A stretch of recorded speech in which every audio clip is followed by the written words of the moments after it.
Alam niyo yung alam niyo yung kwento dun sa Sako Bag.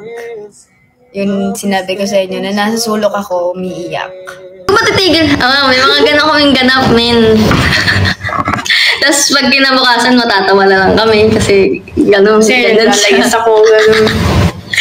Diba? Pinagtatawa na lang namin yung mga away namin kasi eto, dinudog siya kasi ako after mag-away kasi kasi nakakatawa kasi talagang pinagagawa mo. Isipin mo, nag-away kami tapos mag-iumpa ka siya. Ay hindi, di ba pinapatigil ko siya kasi nasasaktan ko talaga siya sa sinasabi ko. Uy, pero may okay ako sa part na pinapatigil ko siya para hindi ako makapagsabi ng salita. Siya lang talaga yung ayaw tumigil. So, damdamin niya yung yung mga nasasabi ko. So, ayaw talaga niya tumigil. Lalabas akong pinto. Pigilan niya ako, ganun. Tapos lang siya, nakawak na siya sa pinto. Ayaw niya ako lalabasin. Sabi ko, ano ginagawa mo? Tumigil ka dyan, ganun, ganyan. Sabi ko, ayaw mo tumigil, di ba? Ako yung lalabas. Lalabas ako ng kwarto. Tapos ayaw niya, putang na, iiyak na yan. Sabi niya, hindi ka lalabas, hindi ka alis. Tapos nung bumalik ulit ako, humiga ako. Sabi ko, huwag ka na magsalita. Ayaw ako makarinig ng kung ano sasabihin mo.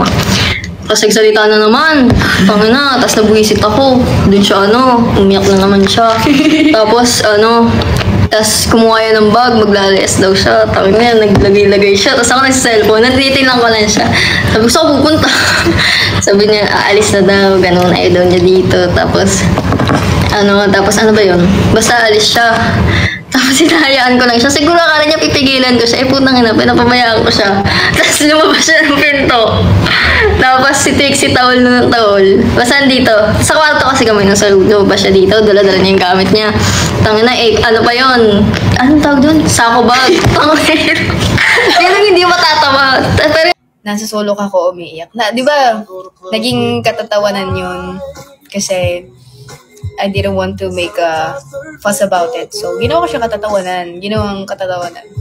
But, yung kwento na yun, yung umiiyak ako dun sa kusina habang may dalang Sako Bag. Actually, nanginginig ako dun kasi that's the first time. Hindi ko talaga tatawanan, talagang nakaganyan lang ako sa kanya. Pero tatawa ka na doon?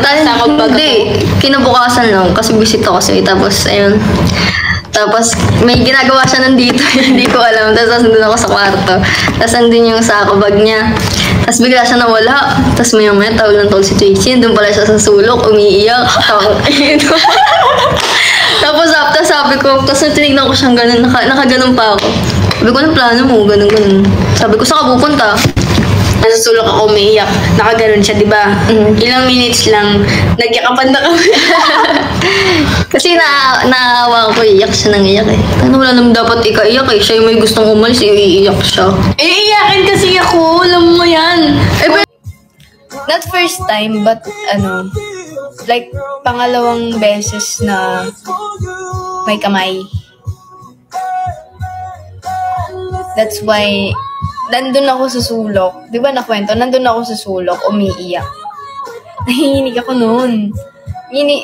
Nanginginig ako noon.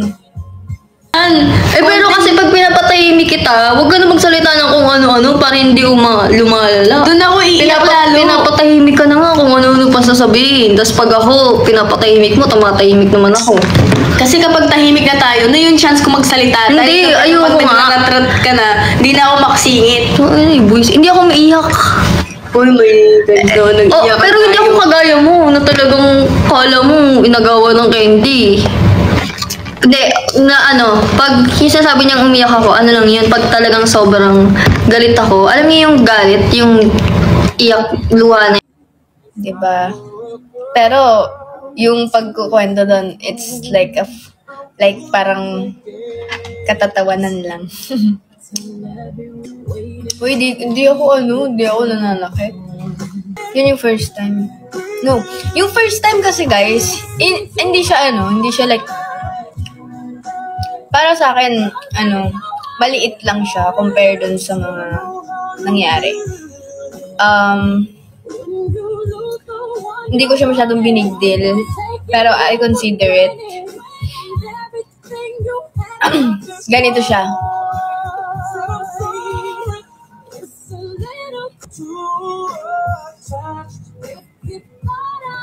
Kaya parang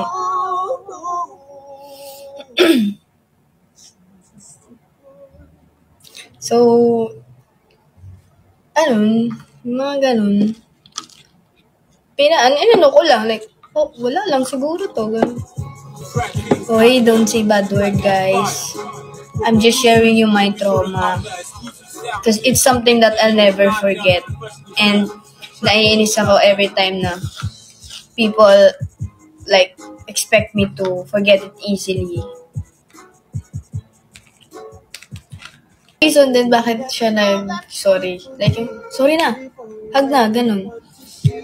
Tapos tapos nung pinuntahan niya ako, nasa sulok ako umiiyak, nakaganon siya, di ba? Ilang minutes lang, nagyakapan na kami. Kasi naawa ko, iyak siya nang iyak eh. Ano, wala naman dapat ikaiyak eh. Siya yung may gustong umalis, iiyak siya. I hope it makes sense.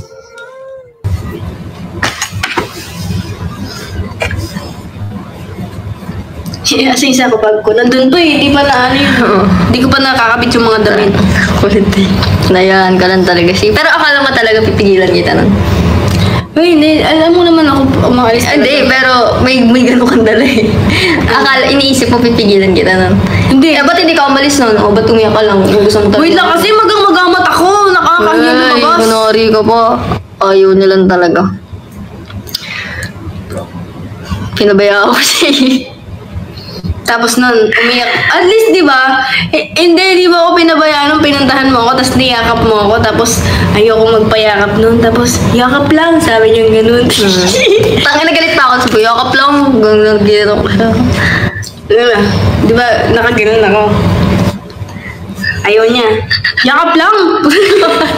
Parang wala na ba? Pero kasi, visit talaga ako. Pero at least, ginanong ko ito. Pasalamat ko. The next day nun, Tangan ko na nun siya. The next day nun, pagtatawanan namin yung... Lalo na pag nag-aaway kami, tapos bigla niya nababanggit yung angge. Magtatawa na siya. Tapos, ang ayaw ko kasi sa kanya, di ba pag nag-aaway kami, nakwento ko din sa Bicol eh. Ayaw ko talaga siyang tignan kasi nakakatawa talaga. Seryoso. Alam mo yung parang nakipag-away ka sa madre. Tapos, di ba pag nakatayo siya, nakaganyan lang siya. Tapos, wag sasalita siya, sasagot siya sa akin, nakaganyan lang siya. Pero mas nakahawak, nakaganyan lang siya. Hindi, pag nag-aaway kami, pagkatapos siya magsalita, hahayaan ko muna tatahimik muna eh. Kasi yung yung tumalasik ka. Hindi. Sasabihin ko lang. Like, hindi yun. Cute nga yun eh. Hindi. Kasi kinakausap kasi niya ako. Sabi ko, wag niya akong kausapin pa. Kasi nga, visit na visit ako. Nagsiselfon ako. Kasi nga, di ba kung ano masasabi. Alam niyo yun, na talagang ayokong kinakausap ako pag talagang mainit yung ulo ko. Kasi kung ano-ano nga masasabi ko. So, magsiselfon lang ako. Tangina, kinuha niya yung cellphone ko. Inupuan niya. nakakainis kasi nagsiselfone Kasi nakakawisit. Ayoko talaga. Parang pampakalma ba? Yung mga ganun. Tapos inakat ko yung paa niya. Inakuha ko yung phone. Bumaliktad siya. Bawal kami tumawag. Tapos putangina, hindi ko talaga alam. Di pagkakuha ko ng phone na yun, talagang tumalikod na din agad ako kasi nakakatawa. Nakita yung itsura niya. Talagang nakabend yung niya, nakaganto yung paa niya. Nakaganyan. Hindi. Tapos umigot siya na gano'n. Oo. Sabi, tangin ang hype na to. Lambot, visit. Basta, inupuan kasi nito. Sabi ko, inuupuan mo yung phone. Ilang beses ko sinabi sa kanya yun. Inupuan mo yung phone, gano'n. Huwag upuan. Tapos, ginanon ko. Ang lambot kasi hindi ko... Ang lambot ng ko. Tapos doon... Hindi ka natawa. Nung napapangiti na ako noon. Akala ko pati na tayo. Tapos yung sabi niya sa akin, nung okay na kami kinabukas, sabi niya, akala ko nung bumaliktad ako, akala daw niya, gina-joke ko na lang siya. Putang na, hindi ko naman kasalanan, nag-ganun siya kalambot ko. Pinakuha ko ng cellphone ko. Oo. Tapos Diba? Ay na siguro may CCTV dito, nakakatawa panoorin. No, Tangin ang init! kinabukasan nun, nung kinabukasan, ang tahimik, bigla ko inopen sa kanya. Sabi ko, labi ni wrestling si Uy, iiwan mo ako sa Naiiyak ako.